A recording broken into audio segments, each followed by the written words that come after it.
Welcome. Tiny Hands, Big Dreams, here in our off-grid homestead in southern Ecuador. We have a controversial conversation. Do you take supplements? Do you want to live longer? Do you take them to live longer? Or are you taking them to live shorter, as some research shows? Are you taking them because it's a popular thing, or because there's a specific need? Because there's, a certain thing deficient in your body, and if there's a thing deficient, are you taking it as a band-aid rather than fixing the actual problem causing said deficiency? Yeah, it's complicated. It's complicated. Let's try to complicate it more. Oh, great. That's what we're good at. Well, I mean, those are all like the points. Where do you want to start? Sorry, I ruined the whole video all at once. Yeah, you just all of it right there. Well, this all started from the latest thing of... Well, it actually started with us. Sure. With me. Right. So that's what's kind of like... We have taken supplements often in our lives. We have relied on them often. Yeah. For just basic health. Not feeling particularly good, just feeling like a normal human being. I've spent much of my life taking a wide range of supplements for different needs, ailments, things. We have a suitcase worth of vitamins and supplements. And I always sort of thought you just need them. That's what you're told. You just need supplements. Oh, you need this. You need to take this every day. You need to take this. You need to...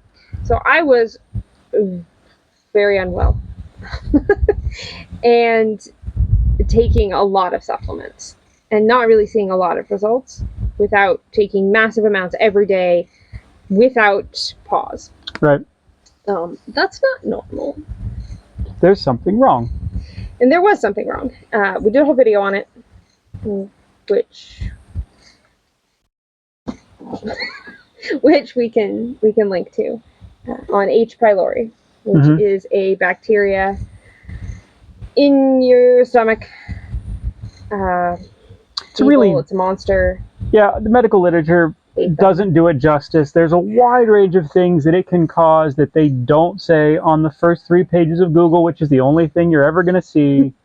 They're all the same information. We're talking diabetes, we're talking like chronic talk about the knees. Conditions. Your knees hurt. Not a single page talks about like, oh, it can have crazy inflammation problems, joint pain things. Yeah. Cured it. Knees cured themselves like that. So weird. So we got more in depth on that, but part of that was realizing that I wasn't necessarily deficient in things as much as the little monsters were eating all of the things. Yeah, or in some way making them unavailable to you. We have no proof of this. This is just our supposition because I went from taking a lot of supplements and feeling terrible to taking no supplements essentially and feeling the best I felt in years. Right. But had you stopped taking them before you solved the problem, would have died. But that is part of the point of getting to what is causing your need for supplements. Yeah. Do normal, healthy, properly eating human beings need supplements? Properly eating. That's a big subject. Yeah. That is not a small subject. That is a debatable subject in a lot of people's minds. Yeah. So one of the sort of the points of like, do you need supplements? Should you be taking supplements? Is, are you absorbing things? Are you absorbing the things that you are consuming outside of supplements? Are you absorbing the supplements? Because at some point, if you're not absorbing the supplements, then they're not even useful. A story from a friend who used to run the sewage pumping truck. He would talk about the little 1-a-day like pills, and he's like, yeah. He goes, we can still read the imprinting on the pills as it hits my screen on the truck. That's so gross. They had to scrape them out. They make it all the way through you, and they just don't even dissolve. Like, what's the point? They're pressed so hard to look good in transit. So if your body is in some way not absorbing it, and then there is the type of supplement you are taking right, bioavailable, absorbable, processable? Or is it even what it says it is, and not totally bunk? Because it turns out in the vitamin world, supplement world, there is massive fraud. When they do those exposés and they go into the drugstore and they buy 6 brands of a thing and they find out 5 of them had either almost nothing or nothing of what they said. And the last one, like, in what condition was it? There was a company that I used to get, I think it was Nanogreens, and to get antioxidants and things, they found out that, like, to harvest me those blueberries, to get the full value of the antioxidant, they had to take a truck to the field, process, wash, and freeze in the field within 6 hours, and then they could bring the frozen product back to the factory and dry it and grind it. And that was the only way to preserve the value of that fresh. They're doing that right.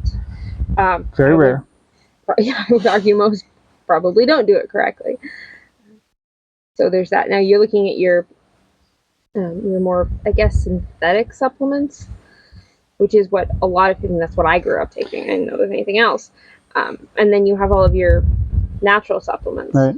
And then there's, each one is its own little unique microcosm of, is the synthetic form even bioavailable? And some will argue, like, even with vitamin C, a basic thing like vitamin C, that the synthetic one that is made is not available in the same way a natural one is. Yeah. Well, we went through that with what was it? Iron, because I was crazy anemic for a while. Yes, you were dependent upon very specific forms of iron. Yeah, no, it solves that, which is also interesting. Now that's a. We still have 6 bottles. Oh, sorry. All right. We don't need them. We weren't gonna have well, enough. At some point, she was going to run out, and that was like they had ended production on like the good quality ones, and then she would just die. Yeah, that would have been bad. So that, I guess that's there are supplements we take. So I guess this goes back to there's diet. We talk about diet. And the deficiencies in your diet. Now, why are there deficiencies in your diet? Well, some people will say, look, if you're eating all of these perfect superfoods, whatever, you'll get everything you need. That's not true, because where were those grown? So somebody tested, an avocado somewhere at some point from some field, some year, and said it has these certain nutrients. In this quantity. You now have the belief that if you eat an avocado, you're getting those exact nutrients. You might be. You have the potential of getting them. Schrodinger's nutrients. Let's take the tomato, which is a great example. The standard commodity hybrid tomato has been engineered, admittedly by the people that created it, for production, shelf life, shippability, and uniformity in size. Flavor, absolutely not part of that. Nutrition, absolutely not even discussed. They admit they don't discuss it. The taste before they talk about the nutrition of it. So when you take those and you compare Safeway tomatoes, because I love to just use them as a whipping boy, and a proper grown in compost things in real dirt tomato, you're 3, 6, 8 times different on a weight basis in nutrition. So when the FDA says you eat this tomato, you're getting this nutrition, what are you getting? Are you really? What are you getting? Are you really? Yeah. Well, we know firsthand we are selenium deficient here. Our soils, we found that out. Our little plot of paradise is deficient in selenium. We found that out through the goats. Yeah. We had a goat just going down, literally physically. She could not get herself back up. She couldn't walk. She was the youngest, so she's spent most of her life on this property, where the other ones had spent the portion of their life somewhere else. Yeah, just going. Finally, she couldn't get herself up. Kid was carrying her up and down the hills to go eat every day. Like, what's wrong? Finally, she couldn't even stand up. So I started looking into goat diseases and things and trying to figure out what could possibly be wrong. And it got me to chronic wasting disease, which isn't really a disease. She called it a disease, which annoys me. I always thought it was a disease. It's a selenium and vitamin E deficiency, which literally just causes muscles to stop, to fall apart, to dissolve, to waste away. Yeah, maybe I'll try to find it. There's a map of the United States, and it talks about seleniums in soils, And there are a lot of areas that are deficient. If you're eating food from all over the country, you're probably getting, more or less enough in your diet. If you're trying to be self-sufficient, live on your farm, which is on good. At least that element basis, you may be deficient. In selenium or in something else. Yeah, iodine's a common one. Once it's gone out of the soil, common monocrop farming, the iodine's gone. It's not replaced in the soil because it's not important for the plant. It's important for you. Farmers don't really care about you. They care about a sellable quantity of product. Well, iodine is not. It doesn't. It's just not in anything anymore. That's it. It's just not in anything. It's in seafood, but most people don't consume enough seafood to get enough iodine. There are questions about eating seafood and the things that are in them, contaminants, problems, radiation. So because we know where we live, because we've done the research, because we've honed in on all these things, yep. There are a few things we do take. Yep. That we will continue to take. We will continue to take iodine. Yep. Because iodine is critical for, more than I realized. You actually had a health crisis due to lack of iodine. Yeah. Who knew? Was probably headed for emergency medical things. I was just thyroid removal. No, it wasn't removal. It was just failure. I would have had to take. I was the opposite. You don't have to remove a thyroid that isn't working. Hypo. Hypo, yes. Hyper, you have to remove it because it's too much. Right, but a thyroid just failure. Wasn't doing anything. Severe bleeding, cramps problems, just getting worse and worse for months. Just exhaustion. That was the anemia. That was the. I mean, if you've ever experienced thyroid issues, it's whole body. It's not good. Solve that with iodine. Here's a fun one. Thanks to medical advice taken from an Amazon review. That's right. It's totally random. You search this and that, and you search your symptoms on Amazon because Google's lame and you can't get anything useful anymore. You search your symptoms on Amazon, and sometimes some loving, caring people have put up their story, and it just says to anybody out there, this is my story, this is what I was suffering with, I took this product, here's my test results, and they write themselves a little novel as a review. Whoever these people are, thank you. We have tried to do the same on occasion. One of the last unbiased sources of information sometimes of And yes, it's anecdotal. I'll take that. At that point, I'll take anecdotal information. Which absolutely worked. Oh, it worked very quickly. Resolved a whole lot of problems. Many years later now, we're going fine. Thyroid is totally great. So we will always take iodine. We will either need to take selenium because we know there is a deficiency, or we will need to solve the soil's deficiency to solve our deficiency. Now that may be a slightly larger, more than just where we are. Talking to the vets in town, they had, I said, is there any deficiencies in the soil? And they're like they know, but they said maybe selenio in Espanol. That may be a broader. Which is also what Elizabeth had thought. We're like, okay, that's 2 anecdotals. I'm going to take 2 anecdotals as a possible. And they actually sell an injectable selenium, iodine, phosphorus, and they're like, oh, your animal won't come into heat. You give them this shot, and they come into heat. That's like a huge dose. Don't personally think that's the best option, but it does show that is a problem here. Yes, without really anybody understanding of just they just won't come into heat, so we just give them the shot every time it's needed. But your animal's deficient. And now you're just blasting them, and they suddenly go into heat, and their hormones are all wonky. But that means with a cow, probably most of the meat is deficient, which we eat. Well, anything that eats now selenium does not affect plants. Some things will. You won't see the symptoms in the plants, but your animals will show symptoms, and then you will, if you're eating your animals or your plants. Exactly. So that's something we know we will have to take. I don't know what else we're going to take. I mean, the occasional magnesium. And I say salt as a supplement. I mean, I could talk for a long time about the. We can't grow salt. If salt's not here, you have to get it. It's worth just stockpiling some salt. We don't do sea salt. I've seen where it comes from. I have been to the salt marshes, the salt ponds.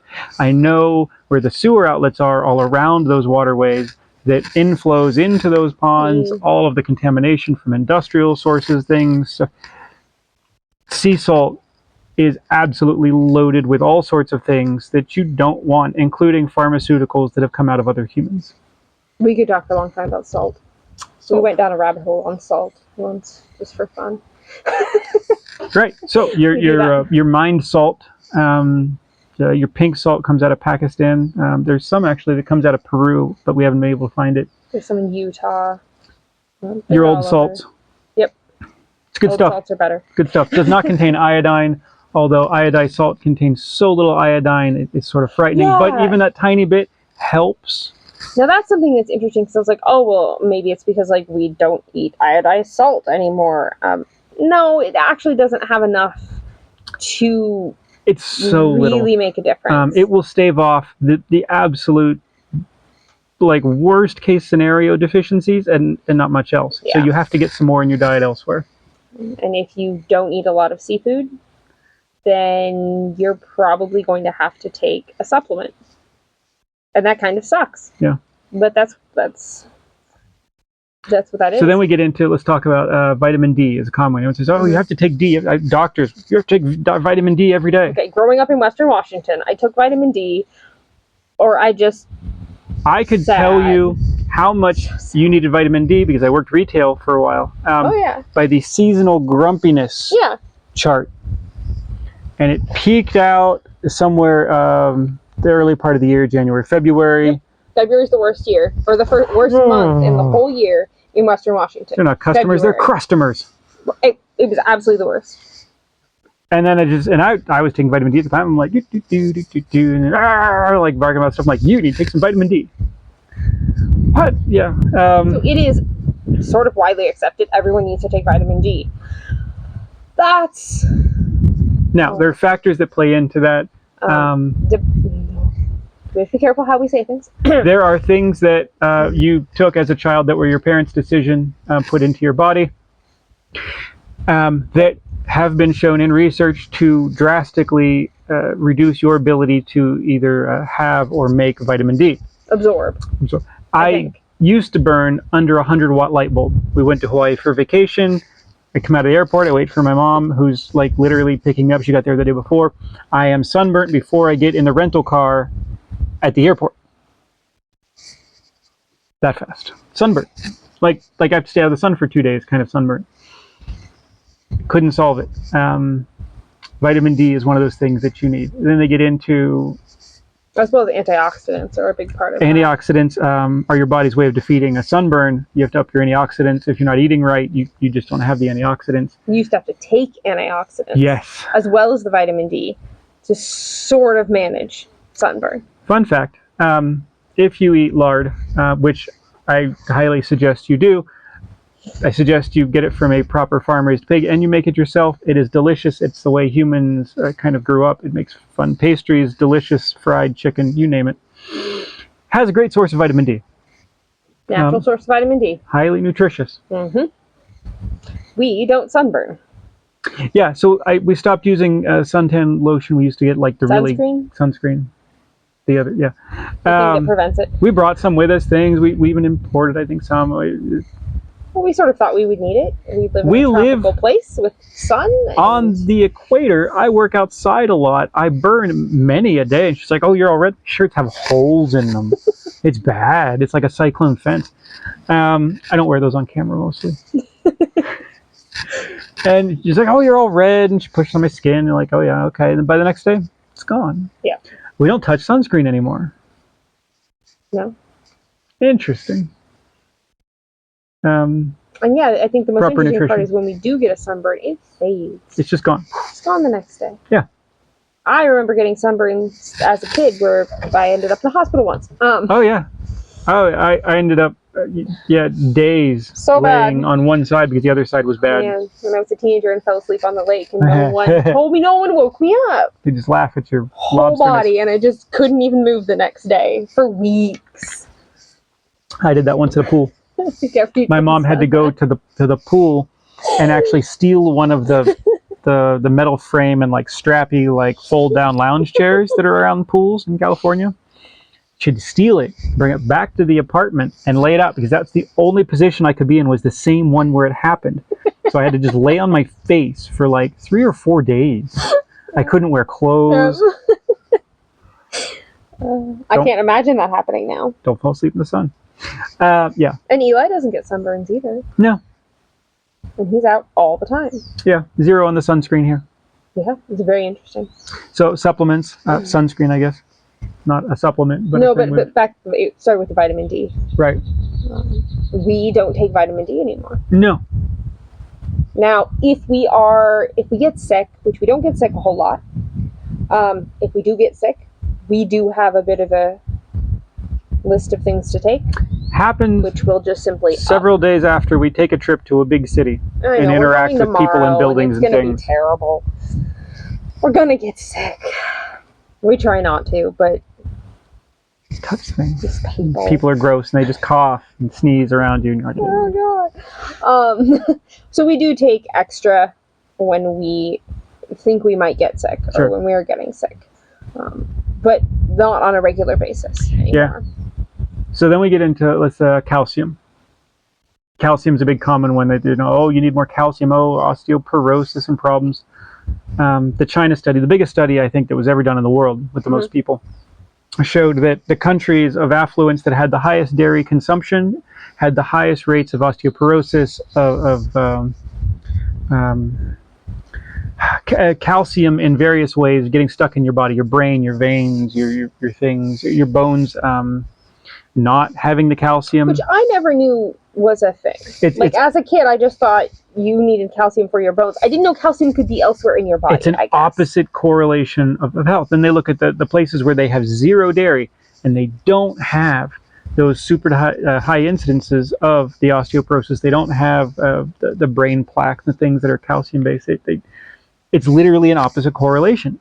The entire world was the study. Kind of fascinating. But it's legislated, and you have been drilled into your head since you were a child, anywhere that you are listening to this, that you needed to drink milk to be healthy. You had to. It's important. Children have to have milk. It's legislated in a lot of states. Milk at every meal. Must be milk served. Your child is forced to drink milk or chocolate, sometimes strawberry. I was going to say strawberry. That has no benefit. I don't know what they're doing with all the snowflakes now who just like, oh, I have to have almond milk or oat milk or I don't know. There's a child downstairs who is as healthy as you've ever seen a child, who does things, plays hard, works all day, like wears out jeans and boots like he was a garbage disposal, just shredding things. Doesn't ever have, for the most part, milk or dairy. The occasional little bit of goat milk, goat cheese. I want to get into this more. But incredibly small doses, because we just don't have a lot. But I want to get into this subject more and do more research. Is goat milk versus cow milk the same? So there's goat versus cow, but there's also raw versus pasteurized. So you're talking about countries of affluence that consume dairy. Countries of affluence that consume dairy is all pasteurized. It is all pasteurized. It is now super duper ultra mega pasteurized. And we know pasteurized milk is altered to the point where it just really has no nutrients. The enzymes are broken down, certain things are stripped out. But if it still has the calcium and all of the other things are stripped out, is that part of the problem? Is there an off balance? Sure. And if you don't have the vitamin D and the vitamin K to balance it, your body doesn't know where to put said calcium, and now you have So I just have a curiosity about if that study would be different with only raw milk. Sure. It's just a curiosity. I don't know if there's enough research out there to know the to be able to answer that question. Raw milk is from the devil, and you shouldn't have it. You'll be put in jail if you have or sell raw milk. Except here. Yeah. Ecuador doesn't care. No, people walk up, and if they see you with a cow or a goat, they're like, can I just have a glass right from the udder? Well, there's the goats in Loja. We know him. Yeah, there's actually apparently other cities. I know. Maybe he has brothers. Oh, we've seen some of them. We've seen someone in Yansaza, I think. Yeah, walks goats, like a small herd of goats, all through the city. And you pay him 50 cents or something, and he gives you a little cup, and he'll go and he'll milk you fresh goat milk. Okay.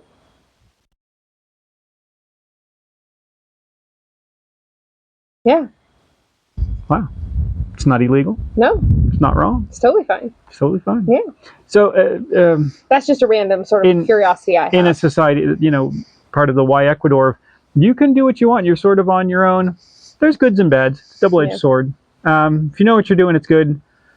If you are the kind of person that needs a warning label on a knife that it's sharp and may cut, maybe this is not for you. All right. So back to supplements.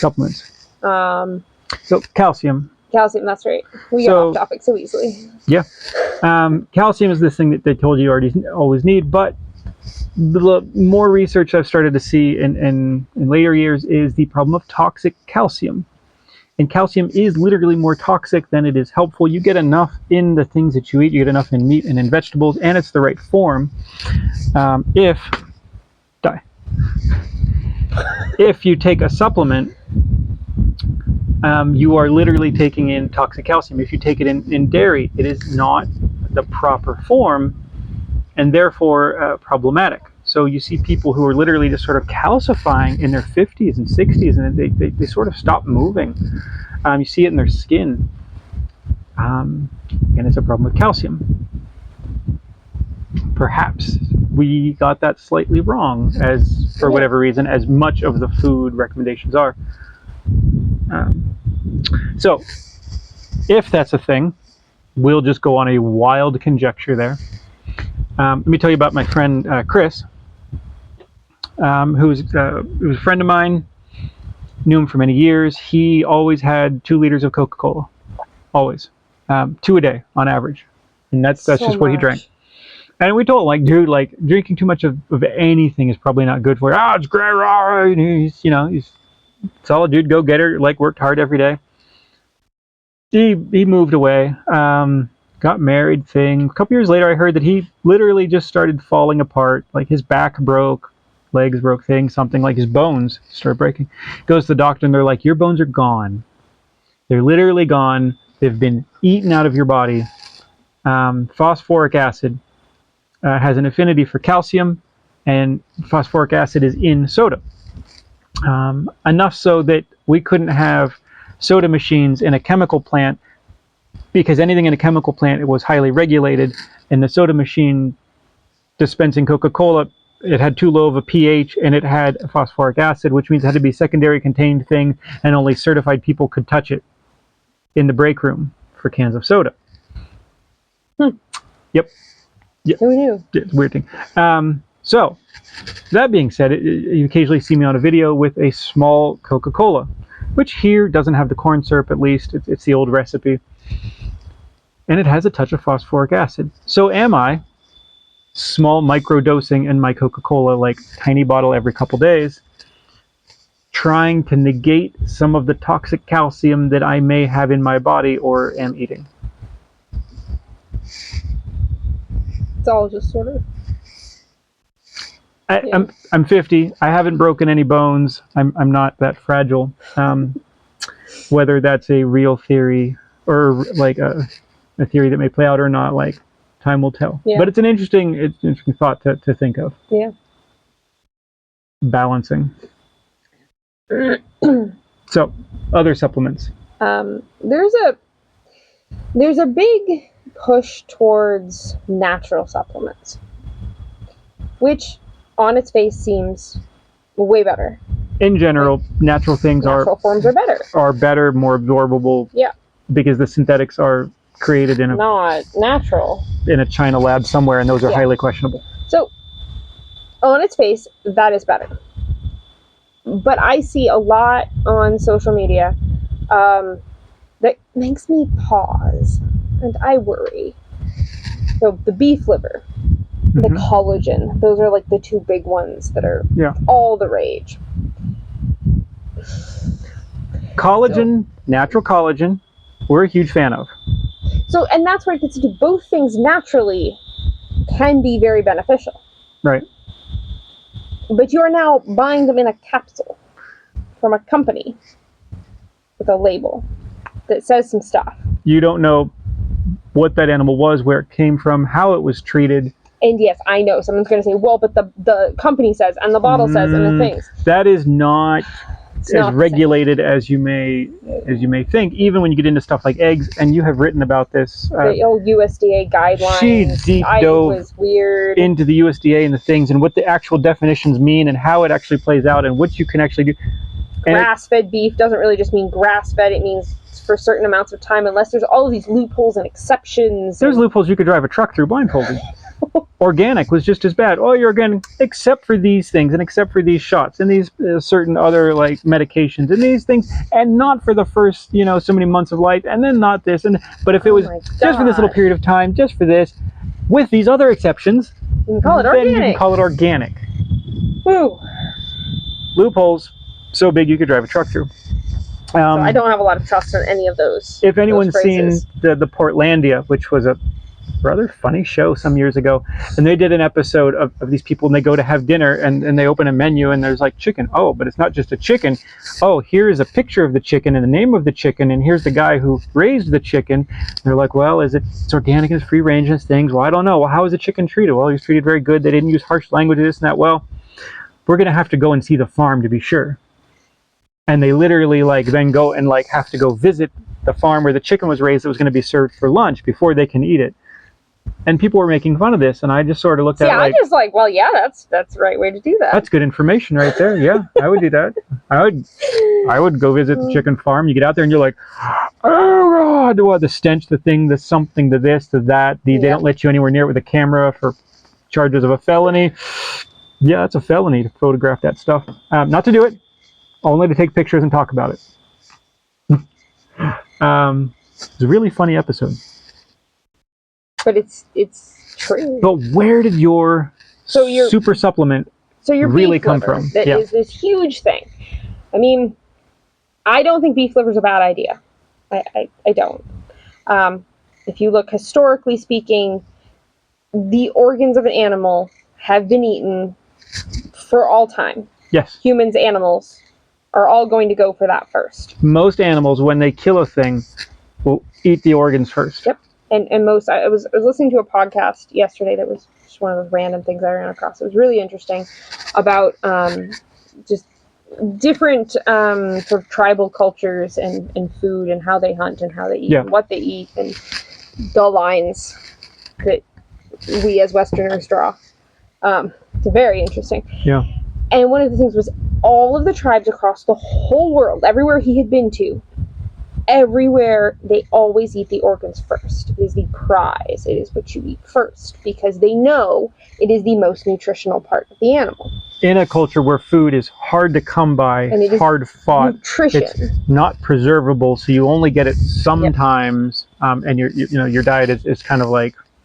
And they know that they need the highest calorie and nutrient they can get all at once. Yeah. So liver, and people think liver's a fad. Yeah. It's not a fad. The way it is being portrayed and presented is a bit of a fad. It's a modern way of eating it, consuming it. Sure. It's not a fad. It's just that now we have it in capsules because no one actually wants to eat the liver because it's not good and I don't like it. Which I have issues with. If you're going to eat something, you should eat the thing. Because now you're sterilizing it because you are scared of it or something. I don't know. But there's a couple issues I see with it. There is what process, there's what the animal actually was. Sure. Does that beef liver that you are consuming in that capsule actually have all of the nutrients that the label says? Because how was the cow raised? Was it on selenium deficient soil? Because then you don't get that. Was it all of those things? Sure. Was it given growth hormones? Was it given different things are legal in different places? And I mean, some of that's on the label, but they don't talk about the deficiencies on the label. No, that's just not you would a have thing. to have your exact supplements sent out for like laser mass spectrometry. Yeah. Occasionally you see somebody get their hands on some good equipment, like the guy who tested McDonald's cups, because he happened to have a laser mass spectrometer.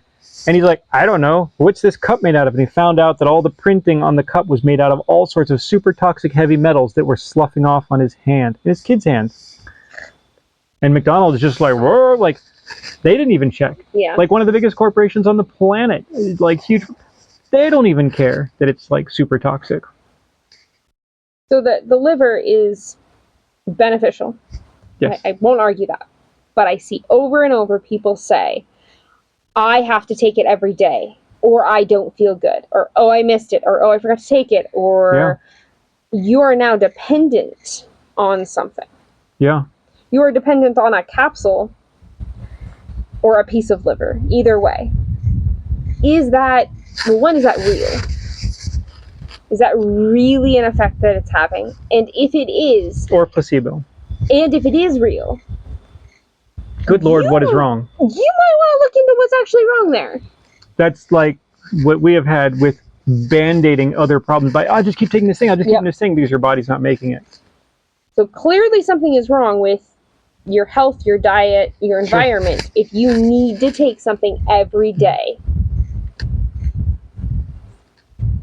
And it may only be one of the many vitamins and minerals in that beef liver. Yep. You may only need that one, and now you're taking everything else, which actually just off-balances you. Some things are soluble and wash out, other things build up. And they keep the thing you need from being absorbed. Things are antagonistic or symbiotic in their play. So it is complicated, and it's now, everyone's calling it like the natural multivitamin. Just because it's natural doesn't mean you should take a multivitamin. The multivitamin has issues. Uranium is natural. You can go dig it out of the ground. Don't take it. They used to. They used to make supplements, spread it on soil. It was like a big deal until people figured out that maybe that wasn't a good idea. Wasn't a good idea. Yeah. So it's not necessarily that the product is bad. It's that I question whether it should be consumed every day. And that's, I guess, where I kind of I if you have that. a specific problem and a specific deficiency and you're trying to cure that, okay, that's great. People are like, oh, I'm tired, I'm sluggish until I take it. You might want to figure out why you feel that way and resolve that issue. But that's hard. Well, but some people don't, and you can poo-poo it all you want, but some people don't realize it. No, it's not even about being hard. They just don't understand because they're told to just like I mean, I spent most of my life being told to take vitamins. Yeah, and so I went older. Well, a slightly unrelated example of I had at some point in my life massive levels of inflammation. I couldn't get out of bed. It would take me hours of tossing and turning and stretching and crying to try to get up in the mornings. It was really bad. And finally I went to the doctor. I'm like, I can't continue living like this. And they're like, oh, you have very high levels of inflammation. Okay, why? We don't know. So here's an anti-inflammatory. Okay, inflammation and anti-inflammatory. Made sense to me, right? That's the answer of the medical establishment. And it worked. And I magically felt great, except I could hear my heartbeat now in my ears. Like, oh, that's weird. And my stomach was bad. Though it blew up my stomach, something fierce. I could not continue to take that. So I went to see my chiropractor friend, who was also a nutritionalist. And he's like, you ninny, why are you taking the thing to cancel out the thing that you're eating that's causing the inflammation? And he added that last point of the thing I'm eating that's causing the inflammation. I thought I just had inflammation. He's like, no, like inflammation doesn't just appear for no reason. People think they just have health issues. It's like having a disease. Oh, I have a diagnosis. Wow. Well, freaking fix it. So he just rattled off. He goes, gluten, dairy, corn, some soy. Yeah, he just rattled off like he's like, these are the top things that cause problems in the order that they occur in the population. I don't know what you have. Stop all of them. Stop one at a time. Figure it out. And he was sort of like flippant about like, you're a smart guy, but you're being an idiot here. Like, well, I believed the doctor who said I have inflammation. I had a weird pain thing. So anyway, so I'm like, well, so I literally almost like flipped a coin and I gave up wheat. And the problem went away instantly. And then I ate wheat and it came back. And then I gave up wheat and it went away. And it wasn't like then. instant, like it took several days each Yeah. time, and I would like roller coaster, and I went through this denial period for a long time of like, oh, I'm just gonna have like a donut or burrito. Day and a half later, bad day. Bad day. Okay, all right, it's gluten. So, solve the problem rather than take a supplement. Don't band-aid things. Yeah, because the Band-Aid's now just a tiny war going on in your body that's not actually fixing And the if you problem. figure out you need a particular supplement, that's fine. I don't think there's anything wrong with it. I need iodine. Yeah. Very loud bugs. They're very loud cicadas. They're very rude. I know I need iodine. And it's not a solvable problem. I know I'm absorbing everything I'm taking and eating. I know that we have a good diet. Yeah. I know that all of those things. But there simply is not... I know that there simply is not enough iodine in my life to keep me running correctly. Yeah. So I will take it. If we could get some fertilizer that had some selenium and some iodine and whatever else is missing from our soil, and simply spread it upon the hills, we might be able to solve the it. chickens would eat it, the goats would eat it, it would be in the eggs that we're eating. Oh, the good source of selenium is eggs. Not if the chickens aren't getting it. No. So we're not against supplements, I guess is my point. I'm not against them. I just think that people need to be far more discerning and look at the actual root of a problem. Yes. Instead of taking supplements to solve it. Like, I'm gonna go kill all the cicadas to solve my problem. They don't allow shotguns, really, for us to own here. Otherwise, I would be blasting them out of a tree. They're so annoying. Yeah, either a Band-Aid or possibly even causing harm. Like the case of calcium, a lot of people are, and now they're saying like, oh, in your older age, don't take calcium supplements, you know, especially, and they're shying back on the calciums. Well, that's the other thing, is like, you're going to hear all the time, you should take this, you should take this, you should take this, you shouldn't take this. Well, if you take calcium, you should take it with D, but the D isn't effective unless you take it with K, which is the hormones that signal your body where to place the calcium. Well, that's great. Yeah. If it was a form of calcium, you could absorb anyway, and if you actually needed the calcium. But if it's the wrong form and it's antagonistic... Well, there's also changing in what you are told. Yes. And we all know that. We know that in food and supplements and health. It changes all the time. There was a great thing, and someone wrote an article some years ago, and they just went back to all of the guidelines of recommendations of health and eating and things, and basically all of them were wrong. And then they were wrong again, and they were wrong again, and they were wrong again. And they continue to be wrong in different ways. Some parts of them have been right some of the time, and then they would change them. So effectively, like 98% or something of all of them have been wrong. No, I just made that statistic up, but mostly, yes. So we're going to say the thing that YouTube doesn't like us to say. I don't know. You should, it's so loud. You should take your health into your own hands. Do your own research. Figure out for yourself what might be causing a seeming deficiency in something. Which is also getting harder to do, since your research is probably an internet search, which is completely getting sideswiped into formed opinion. But it's still possible. We've done it many times. We have. You get past all of your first sites that come up. Look at research papers. Yeah. Research papers are far more useful. I like ResearchGate because they don't make you pay or subscribe to read the dang thing. I hate that. So that's the one we tend to end up on a lot. PubMed. I pulled a lot off PubMed. You get a few other ones, and there's some people out there that actually will try to lay down like some actual honest answers about stuff. Mostly they're getting canceled and obscured and taken down. But supplements, do more research. Yes. Don't just blindly take supplements. If you feel you have to take a supplement to be a human being, figure out why. Yeah. Solve it. Maybe it's a bigger problem. Maybe it's your diet. Maybe it's where you live. Maybe there's a deficiency. Maybe you have a particular condition. There are conditions where your body doesn't produce something. You need to take it. Take that thing. Don't take a multivitamin. Or trace it back even further to find out why your body's not No, producing like that thing. I mean like an actual. Oh. There's a few I'm thinking of where you literally your body does not produce it. Okay. Like a genetic Sure. malformation of yourself. Sure. You don't produce a thing. You have Right. to take it. Okay. But figure out the specific things you need and take those things. And a good quality one. And if you can do it naturally, that's better. If you can find a natural form of like some way to grow it, harvest it. Yeah. That would be best. Yeah. Okay. So there you go. That's our take on supplements. Please comment below, talk about like your own stories, things about your feelings about it. Because it is a controversial subject. It is important to your health and your life and how long you live. What else is more important than that? So, well, thanks for watching. I hope you enjoyed it. We'll see you for the next one.